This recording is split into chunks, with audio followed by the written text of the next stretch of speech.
Ada tikus di tempat sampah sedang mencari sisa makanan. Bila memang ada masalah, bicarakan, jangan diam-diaman. Lantas bagaimana dengan silent treatment dalam pernikahan? Kita akan membahasnya di sini dalam program Kapas. Keluarga Allah pasti akan ke surga.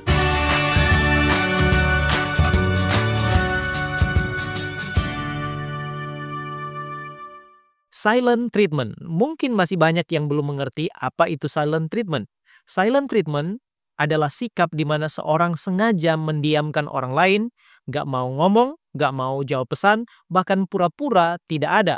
Sebagai bentuk hukuman, protes, atau cara mengontrol atau mengendalikan situasi. Bukan karena lagi sibuk atau butuh waktu sendiri, tapi memang dengan niat membuat orang lain merasa bersalah, bingung, atau menyerah. Gimana? Sudah pahamkah apa itu silent treatment? Beda loh antara silence dan silent treatment. Ada kalanya memang dalam suatu hubungan diam dapat diterima dan bahkan sifatnya produktif. Contohnya bila kita sedang beradu argumen dengan pasangan kita, lantas situasi semakin memanas. Kita boleh jeda sejenak untuk secara sadar menenangkan diri dan merenung, sepakat untuk setelah beberapa saat lamanya kembali bicara dan membahas topik yang sama untuk mencari solusi. Tujuannya jelas untuk menenangkan diri, bukan diam tanpa alasan, bukan diam untuk mengontrol atau menghukum dan menyakiti. Nah, ciri-ciri dari silent treatment dalam pernikahan adalah yang pertama, pasangan sengaja tidak menanggapi saat diajak bicara. Diam saja, pura-pura tidak mendengar, atau berlalu pergi saat diajak bicara oleh pasangan. Bukan karena sibuk, tapi jelas-jelas menolak untuk merespon. Contoh, saat kita sedang bicara, tapi pasangan kita cuma melihat HP atau diam saja. Yang kedua, tidak menjawab pesan atau telepon tanpa alasan yang jelas. Yang ketiga, menolak membahas masalah atau konflik yang sedang terjadi. Contoh, saat sedang membahas sesuatu, nggak ada yang perlu dibicarakan yang keluar dari mulutnya, atau terserah kamu saja. Yang keempat, sikap dingin atau acuh selama berhari-hari. Bukan cuma nggak mau bicara, tapi juga nggak ada sentuhan, perhatian, atau interaksi emosional. Rumah terasa seperti ruang tunggu, satu sama lain seperti orang asing. Yang kelima, pasangan dibuat merasa bersalah, bingung, atau tertekan. Pasangan merasa seperti penyebab masalah, walaupun sebenarnya tidak jelas kesalahannya. Silent treatment membuat pasangan merasa perlu menebus kesalahan yang bahkan belum dipahaminya. Yang keenam, ada elemen manipulasi atau permainan emosi. Setelah diam-diaman lama, pasangan kembali bersikap normal tanpa menjelaskan apa-apa, dan siklus ini cenderung bisa terulang. Kalau begitu, apa dampak silent treatment dalam pernikahan? Yang pertama, itu menghancurkan komunikasi. Komunikasi adalah fondasi pernikahan. Kalau satu pihak memilih diam dan tidak mau bicara, masalah tidak pernah benar-benar selesai. Akhirnya konflik menumpuk dan keintiman perlahan hilang. Gimana kita mau menyatu kalau ngomong saja tidak bisa? Yang kedua, menyebabkan kebingungan dan rasa bersalah. Pasangan yang didiamkan akan merasa bingung, bersalah, bahkan mempertanyakan dirinya sendiri. Bisa muncul pikiran seperti, aku salah apa ya? Kok didiamin terus? Hal ini bisa membuat seseorang merasa seperti berjalan di atas kulit telur setiap hari. Yang ketiga, membuat pasangan merasa tidak dihargai. Diam itu kadang lebih menyakitkan daripada kata-kata kasar. Silent treatment bikin pasangan merasa tidak dianggap, diabaikan, dan tidak pantas untuk diajak bicara. Yang keempat, silent treatment menurunkan kualitas hubungan emosional dan juga fisik. Hubungan jadi dingin, kaku, dan hambar.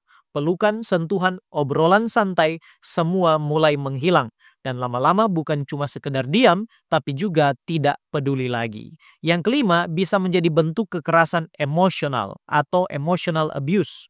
Kalau dilakukan terus-menerus, silent treatment bisa jadi bentuk emotional abuse. Ini adalah cara manipulatif untuk mengontrol pasangan lewat rasa bersalah, takut, dan bingung. Yang keenam, memicu perselingkuhan atau keinginan mengakhiri hubungan.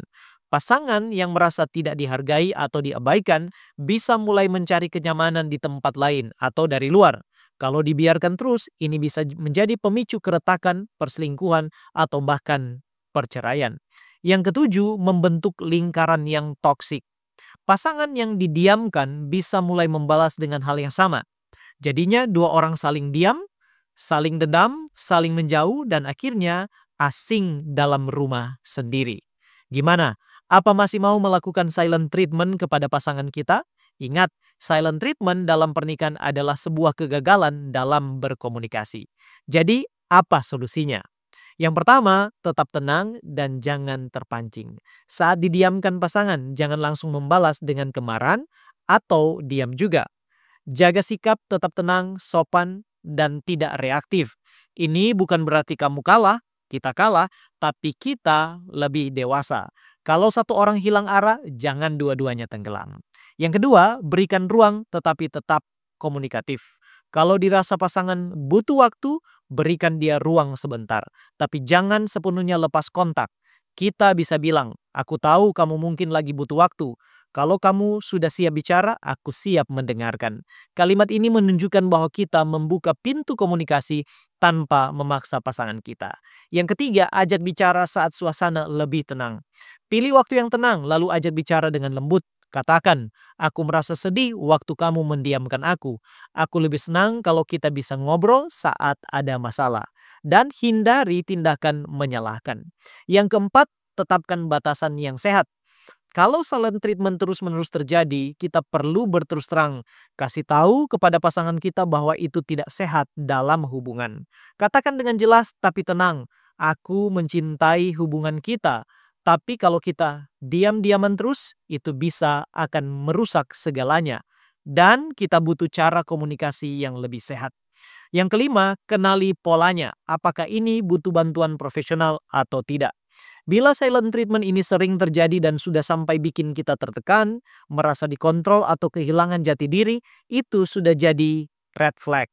Jangan ragu untuk ajak pasangan kita ikut konseling, dan kalau pasangan tidak mau atau menolak, kita tetap bisa konsultasi sendiri untuk menjaga kesehatan mental kita. Yang keenam, yang paling penting adalah berdoa dan selalu mendekat kepada Tuhan. Bila Tuhan dekat, kita akan tenang dan bijaksana menyikapi perlakuan silent treatment. Serta doakan juga pasangan kita agar mampu bersikap dewasa dan lebih matang lagi dalam berkomunikasi. Alkitab mengatakan dalam Efesus 4 ayat 26 dan 27, apabila kamu marah, janganlah kamu berdosa. Janganlah matahari terbenam sebelum padam amarahmu, dan jangan beri tempat kepada iblis. Jangan beri dia kesempatan. Jika ada perasaan marah, jangan biarkan kemarahan atau dendam menguasai hati kita, hingga memicu tindakan komunikasi yang tidak sehat seperti silent treatment. Marah boleh-boleh saja, tapi jangan biarkan itu terpendam tanpa penyelesaian. Komunikasikan dan selesaikan bahkan sebelum matahari terbenam, karena dalam komunikasi yang tidak sehat seperti silent treatment, kita bisa saja sedang memberi ruang bagi iblis untuk merusak pernikahan kita. Sebagai kesimpulan, silent treatment adalah bentuk komunikasi yang tidak sehat dalam pernikahan, bahkan dalam bentuk hubungan apapun. Dan bila terjadi dalam hubungan pernikahan, itu perlahan dan tanpa disadari bisa merusak kualitas pernikahan dan individu-individu yang ada di dalamnya, suami dan istri. Hal ini bisa terjadi karena ketidakmampuan untuk menghadapi masalah, ketidakmampuan untuk mengkomunikasikan perasaan dengan sehat dan dewasa, mau berkuasa dan mengontrol, serta ketidaksanggupan untuk mengakui kesalahan dan meminta maaf. Hal ini tentu bertentangan dengan ajaran Alkitab yang mengutamakan komunikasi yang jujur, kasih yang saling membangun, dan perdamaian dalam hubungan. Alkitab mengingatkan kita untuk menyelesaikan konflik dengan cara yang sehat dan tidak membiarkan kebencian atau amarah menguasai. Dalam pernikahan, kita dipanggil untuk berbicara dengan lembut, penuh pengertian, dan mengampuni, bukan untuk mendiamkan pasangan sebagai bentuk hukuman. Kalaupun ini masalah yang sedang dihadapi, bereaksilah dengan bijaksana dan berdoalah agar Tuhan membantu kita meningkatkan keterampilan kita berkomunikasi dengan pasangan kita dalam cara yang Tuhan inginkan. Demikianlah pembahasan kita kali ini, dan bila sahabat Kapas merasa diberkati, jangan lupa untuk like dan komen, serta bagikan tayangan ini supaya semakin banyak orang lagi yang diberkati. Tuhan Yesus memberkati kita sekalian, dan salam Kapas.